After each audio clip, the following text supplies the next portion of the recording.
Stoveleg Media, igniting conversation.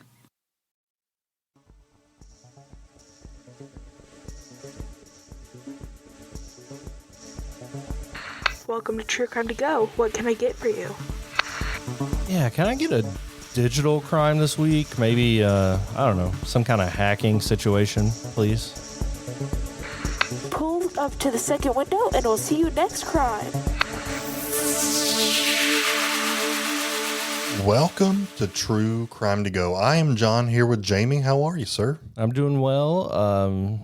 Excited about this case because it's drama, man. I had a hard time believing there was a law violated here, but there is, and ready to get into it. Well, why don't you get the ball rolling, man? We're going to go to Pensacola, Florida, where there was an assistant principal that got involved in some nefarious activity with her daughter, and they were accused of rigging the high school homecoming vote. John, I don't remember how we voted for homecoming king and queen when I grew up. I imagine now it's like a text or an app. Dude, I remember how we did it, which is, I think the only school I've ever heard of was if you ran for homecoming queen, the winner was the person who raised the most money to go back to the booster club. Wow. Isn't that crazy? That doesn't sound great. No, I don't know if they still do that or not, but that's how we did it. Well, no other school I've ever heard of has done that. It's better than this one. Laura Rose Carroll, who was 50 years old, and her 17-year-old daughter allegedly accessed students' accounts in the school's electronic record system to cast hundreds of fraudulent votes for her daughter, which ultimately led to her becoming homecoming queen. But what started as a homecoming hack ended up leading to some serious legal charges. So this story began in October of 2020 when the Florida Department of Law Enforcement, or FDLE, noticed something suspicious with Tate High School's homecoming votes. According to the department, they found hundreds of votes flagged as fraudulent and over 100 votes traced back to the same IP address linked to Carroll's phone. They realized that these votes were cast from the students' accounts and they had been accessed without permission. Carroll, who was an assistant principal at a different school, she worked at Bellevue Elementary, had access to the Escambia County School District's Focus system. Around here, we have an online system the kids use. What's it called, John? Infinite Campus. Infinite Campus, something like that. Yeah, so theirs was called Focus, and that's where they keep all the records. And they found that in August of 2019, Carroll's Focus account accessed 372 high school records, 339 of which belonged to students at Tate High School, where her daughter went. Yeah, so it seems like Carroll and her daughter were able to access this system in a way that they were able to cast votes. And they even openly bragged about it. Somebody reported that they heard the daughter talking about that they were able to do this. And of course that raised suspicion among her classmates.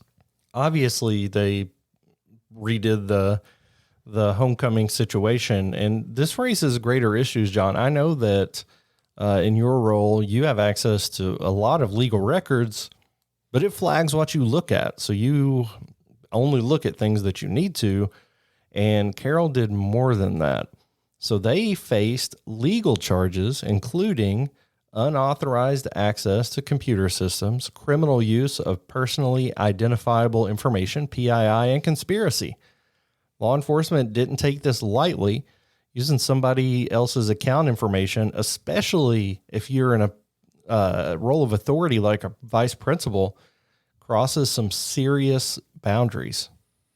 So were there any legal charges, or did she lose her job because of this? Because if I access someone's records that I have no business accessing at my job, I can lose my job. I mean, the first offense usually is like a write-up or something like that. But if it is serious enough, I could lose my job because of that. Yeah, she lost her job. I can't find what happened with the charges, but they were charged with unauthorized use of computer systems and accessing other people's information and conspiracy using technology. I can't find the results of those charges, but I try to get inside the head of this family and say, how did you justify this to yourself? How can you say, you know what, it's just homecoming, or, you know what, it's just a couple of votes, you probably would have won anyway. Like, how do you justify that as okay in your head to do it? And that's a great question, but I would even think, like,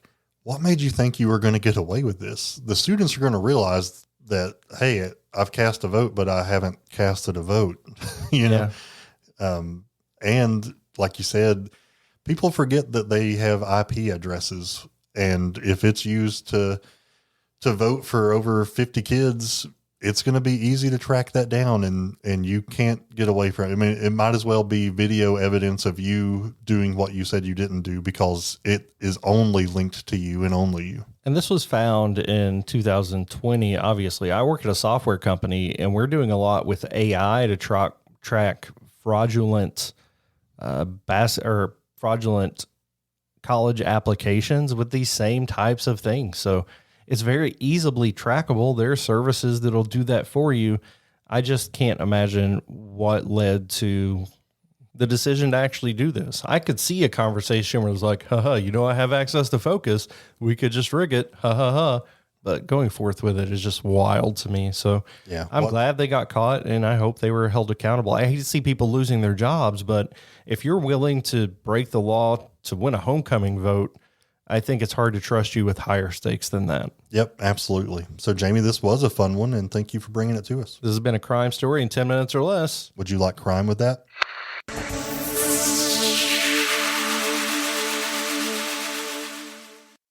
You've listened to True Crimecast, distributed by Stoveleg Media. Check out stoveleg.com to find out more about your hosts and to find other podcasts to listen to. Stoveleg Media, igniting conversation.